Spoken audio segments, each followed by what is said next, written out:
अच्छा है, बहुत अच्छा है। मिमिक्री नहीं कर रहे हैं, खांस रहे थे। Hello, my self Anurag Singh Rathore, और आज का वीडियो शुरू करते हैं। तत्पुरुष समास खत्म कर दिए, पहले समास खत्म किए, तत्पुरुष समास खत्म कर दिए, अब तत्पुरुष समास के भेद भी खत्म कर दिए और बहुत ट्रिकली खत्म किए हैं। बुझ रहे हैं कि नहीं बुझ रहे हैं? बहुत ट्रिकली खत्म किए हैं। आज का जो समास है, पहले अगर हम बोलते हैं हम बहुत सुंदर हैं, हाँ सुंदर हैं, आप लोग बहुत अच्छे हैं, है ना, हम बोल रहे हैं आप लोग बहुत अच्छे हैं, अच्छे हैं, तो क्या आपकी विशेषता है कि आप बहुत अच्छे हैं? हम सुंदर हैं तो हम, मेरी विशेषता यह कि हम सुंदर हैं, है ना। ई पेन करिया है, ई पेन ब्लू है, ई पेन करिया है, ई पेन ब्लू है, यानी इसकी विशेषता है कि करिया चलता है और इसका विशेषता कि ब्लू चलता है। तो बस कर्मधारय समास यही ना है कि शब्द पढ़ लीजिएगा, पता चल जाएगा कि विशेषता बतला रहा है। एकदम मारिए आंख मूंद के कर्मधारय समास, एकदम आंख मूंद के मार दीजिए कर्मधारय समास। अब थोड़ा सा फॉर्मेलिटी तो निभाना पड़ेगा ना, कि विशेषता नजर भी तो आना चाहिए, और थोड़ा बहुत पढ़ लीजिएगा तो समझ में आ जाएगा कि विशेषता कहाँ भाई। तो देखिए ध्यान से, आज स्टार्ट कर ही देते हैं। कर्मधारय समास, जिस समास का पहला पद विशेषण या विशेष हो, विशेषण या विशेष हो, जिस समास का पहला पद विशेषण या विशेष हो, उसे कर्मधारय समास कह सकते हैं। एक लाइन में बोल दीजिए। दूसरा बोल सकते हैं, जिस समास का पहला पद विशेषण या विशेष हो तथा दूसरा पद उपमान और उपमेय हो। उपमान उपमेय को समझते हैं। उपमान आपका विशेषण हो गया और उपमेय आपका विशेष हो गया। पहले विशेषण को समझिए, इसी को उपमान कहते हैं, इसी को उपमेय कहते हैं। संज्ञा सर्वनाम की विशेषता बतलाने वाले शब्द को विशेषण कहते हैं। जैसे राम काला है, यानी राम जी काले हैं, तो राम जी का विशेषता क्या है कि करिया है। राम का विशेषता क्या है कि करिया है। अब गुलाब सुंदर है, गुलाब की विशेषता क्या है? सुंदर। सोनू बदमाश है, सोनू का क्या विशेषता है कि सोनू बदमाश है, सोनू बदमाश है। गुलाब सुंदर है हो गया। हम सुंदर हैं, वो तो हम पहले ही बोल दिए थे कि हम सुंदर हैं, हम सुंदर हैं, तो हमारी विशेषता है कि हम सुंदर हैं। ध्यान से देखिए, अब विशेष क्या होगा? जिसकी विशेषता बतलाई जाए उसे विशेष। अब बताइए, राम काला है तो राम का विशेषता क्या है? काला है, और किसकी विशेषता बतलाई जा रही है? तो राम की विशेषता बतलाई जा रही है। तो एग्जाम में पूछता है विशेषण तथा विशेष में अंतर स्पष्ट करें।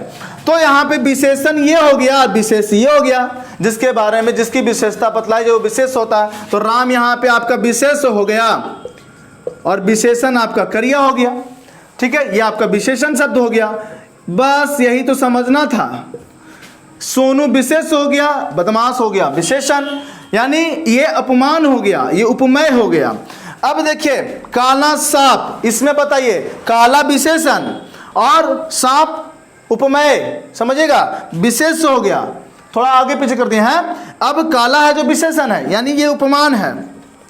तो पहला पद क्या बोले थे? देखिए, पहला पद उपमान होना चाहिए और दूसरा पद क्या होना चाहिए? उपमेय, यानी विशेष होना चाहिए। महान विशेषता बतला रहा है, यानी उपमान है, और आत्मा विशेष है, समझ में आ रहा है, यानी उपमेय है। अब कमल, कमल क्या हो गया? उपमान, और नयन, नयन मतलब आंख, है ना, क्या हो गया ये आपका? कमल नयन। तो ये आपका कुछ एग्जाम्पल दे दिए। अब थोड़ा सा कुछ एग्जाम्पल और देख लेते हैं कि क्या कैसा कैसा उसको बिगड़ा कैसे करते हैं। चलिए कुछ एग्जाम्पल देख लेते हैं। एग्जाम्पल से क्लियर हो जाता है और पॉइंट ऑफ व्यू भी क्लियर हो जाता है कि किसमें विशेषण है, किसमें विशेषण नहीं है। शब्द में पहले देख लीजिएगा कि कुछ विशेषण शब्द आ रहा कि नहीं। अगर कोई विशेषण शब्द आ रहा तो आंख मूंद के मारना है कर्मधारय समास। अब देखिए, और बिगड़ा करते हैं ना। खड़ी बोली, खड़ी है जो बोली,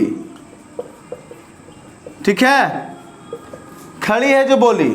अब दुष्चरित्र, मतलब दुष् का मतलब हो गया दुष्ट है जो चरित्र। कौन तो शक्ति कपूर बोल रहा है? शक्ति कपूर नहीं होगा, दुष्चरित्र में शक्ति कपूर नहीं होगा, दुष्ट है जो चरित्र। महान है जो विद्यालय, महाविद्यालय, महान है जो विद्यालय, ठीक है। भ्रष्टाचार, भ्रष्ट है जो आचार्य, भ्रष्ट है जिसका आचार। हमर तो नहीं है बाबू, हम तो भ्रष्ट नहीं हैं, भ्रष्ट है जो आचार। बदबू, बद मतलब होता बुरा या बुरी, बुरी है जिसका बू, बू मतलब गंध, गंध, गंध, बू मतलब गंध, है ना। बदबू, गोलमाल में बोलता डब्बू, जिसमें से आती है बू। सुदर्शन, सु है जिसका दर्शन, सु मतलब सच्चा, सु है जो दर्शन, सुदर्शन, सु है जो दर्शन। महोत्सव, महान है जो उत्सव, महान है जो उत्सव। काली मिर्च, अब यहाँ पे देखिएगा डैश देके मत समझिएगा, ये भी एक प्रकार का समास हो, आगे बताएंगे डैश। अब मिर्च का विशेषता बतला रहा है, तो यहाँ पे काली है जो मिर्च की लिखिए, काली है जो मिर्च, ठीक है। अधपका, यहाँ पे विशेषता आ रहा है, आधा है जो पका, आधा है जो पका। आई थिंक आपको समझ में आ गया होगा। कुछ होमवर्क दे दिए हैं, ठीक है, होमवर्क को कीजिएगा, मन में ही कीजिएगा या कॉपी पे कीजिएगा। तो कुछ होमवर्क हम बोल के बता देते हैं, मेरा राइटिंग थोड़ा स्टाइल में रहता है, कहीं कहीं समझ में नहीं आएगा। तो महापुरुष, देखिए विशेषता बतलाएगा, पहला है कि विशेषण ढूंढना है, बस जिस शब्द में विशेषण ढूंढ लिए कर्मधारय समास आंख मूंद के मारिए। महापुरुष, शुक्ल पक्ष, महर्षि, महाजोड़ ऋषि, आप लोग जानते होंगे महर्षि, कृष्ण सर्प, श्वेतांबर, पीतांबर, दीर्घायु, मृग नैनी, कमल नैनी, क्रोध अग्नि, क्रोध रूपी अग्नि, इसका विग्रह यही होगा। आई थिंक आपको कर्मधारय समास समझ में आ गया होगा। तो तत्पुरुष समास, कर्मधारय समास, अगला है बहुव्रीहि समास, ठीक है। तो बहुव्रीहि समास के लिए वेट कीजिए, बड़ा ही इंटरेस्टिंग है, वो भी बहुत ही इंटरेस्टिंग है। तो मिलते हैं अगले वीडियो में, तब तक के लिए जय हिंद, जय भारत, जय बिहार।